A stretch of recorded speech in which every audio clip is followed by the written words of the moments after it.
أهلا وسهلا بكم أعزائي المتابعين والمشاهدين. اليوم عندنا تغطية خاصة في متحف دار الأزياء العراقية، ومعي الست تمارا الخفاف متأكد متحف. ست تمارا راح تشرح لنا عن مقتطفات عن المتحف. نبدي من هنا. لأني بس قطع تاريخية. الست تمارا عفوا. صورين من هنا. أي لأني عفوا. قطع تاريخية. تفضلي. لأن الجزء هذا يعني هذا فشي ربط بين الأزياء والتاريخ، لأن الأزياء احنا تعتمد على الأزياء التاريخية أكثر شيء. مثلا عندنا هذا زي مثل النخلة العراقية من ليف وكرب النخيل وتمر حقيقي قش حقيقي أغصان الأشجار. أيضا عندنا هاي القطعة تمثل الجنائن المعلقة اللي نفذها الملك نبوخذ نصر زوجته ميديا، فهاي متجسدة على هذا الزي. أي هنا عندنا زي الملكة شبعان أو بو آبي، وبو آبي يعني ابنة أبيها.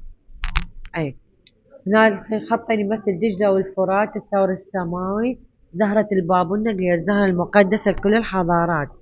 حندخل ايضا احنا مقسمين المتحف بارتات، بارت تاريخي، بارت اسلامي، بارت فلكلوري. هنا القيثارة السامرية، هذا زي ملكة آشورية، ملك سومري وزوجته، بوابة عشتار. عندنا الملك قليقامش والآلهة المياه الإله أنكي. وهنا الملك صنطرق، الملكة دوشفري اللي هم يمثلون مملكة الحضر. حندخل هسه على البارت الإسلامي. حنشوف هذا الزي هنا يمثل العمارة الإسلامية، جامع الحيدر خانة، أيضا جامع اللي بالأندلس والفترة الأموية. عندنا أيضا بالفترات العباسية والعثمانية. أي هاي هنا مثلا أزياء تمثل الموزاييك، مثل الزخارف النباتية. احنا نعرف الفترة الإسلامية كان تحريم التصوير إلى أن ظهر محمود بن سلام والواسطيات، ظهرت نهاية الفترة العباسية.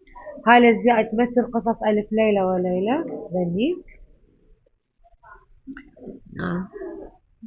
احنا هذا الركن البغدادي. هاي الصينية الذكرية مسوين احنا. وهنا تلفزيون قديم، راديو قديم خالين، أشياء نحاسية قديمة كانت تستعمل في بيوتنا. هاي جلسة بغدادية احنا هنا مسوين.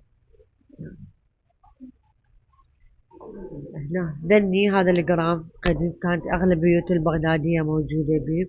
هنا ذني البشت مو البشتات، العبي النسائية كانت ترتديها نسوان قبل، واللي هو أصله بصراوي. بعدين خلينا نقول توسع على صار على نطاق أوسع، دخل الدول الخليج اللي هم ظلوا متمسكين بهاي الأزياء. تعرف احنا كل فترة التغييرات عندنا، فتشمل هاي التغييرات الأزياء أيضا تمينا. هنا أجزاء المكونات كردي شرياني. هذا الزي، هذا بشت عربي نسائي، هاي بالثمانينات طبعا.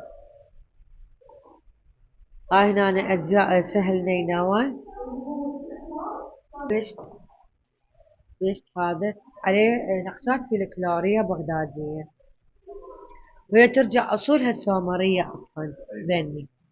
هنا كردي أيضا. هنا حنشوف هنا البشتات أو والعبي أيضا ذني أحرف عربية لا على التعيين. وهذه القطعة تخص المرحوم منير بشير الله يرحمه. الحاية مرايا هاي القطعة. هاي قبل وفاته هدانا اياها. كان نذكر احنا بوقت المؤتمرات بفترة الثمانينات، كانت افتتاحية للفرقة الإنشاد، الفرقة السيمفونية، وكان مقدم العازف والقرآن الكريم أيضا قبل. لأني زخارف نباتية، هاي فلكلوريات لأني يعني مثل الاكسسوارات اللي كانت ترتديها امهاتنا واجدادنا قبل. طيب، اوكي. هنا انا حشوفكم زي مهم ايضا. هذا الزي يمثل الفترة الخمسينات والستينات. يعني نلاحظ احنا حتى تأثرنا، نسائنا متأثرات بهذا الشيء. هذا زي مثل خاص الدكتور علي غزالي دكتور العظام، زي والدته الصيدلانية اللي صورتها هنا، وأيضا والده الله يرحمه دكتور. دني رقيمات طينية بس بأحجام كبيرة، هنا تمثل إنه كيف كان الإنسان السامري يصنع العصير أو الشراب، لو من الشعير أو التمر يصنعه. هذه تمثل هنا شلون نقول احنا ثقالة الورق، هي على شكل حمامة، الحجر الجرانيت الأسود، بس احنا هنا مجسديها على شكل لوحة. وهاي نهاية المتحف مالتنا.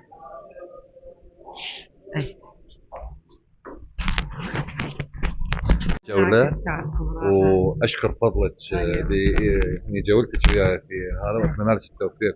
هل هناك تطور في دار؟ ان شاء الله ان شاء الله، يعني على المستقبل القريب يعني يصير المكان اكثر تطور، اكثر ملابس تبيع ايضا نظيفه. طبعا اشكر حضرتك واشكر المصوره البارعه اللي رافقتنا بالجوله هذه. اعزائي المشاهدين، هاي كانت جولتنا في متحف دار الازياء العراقيه. خليكم وياي وتغطيات اخرى ان شاء الله. في امان الله.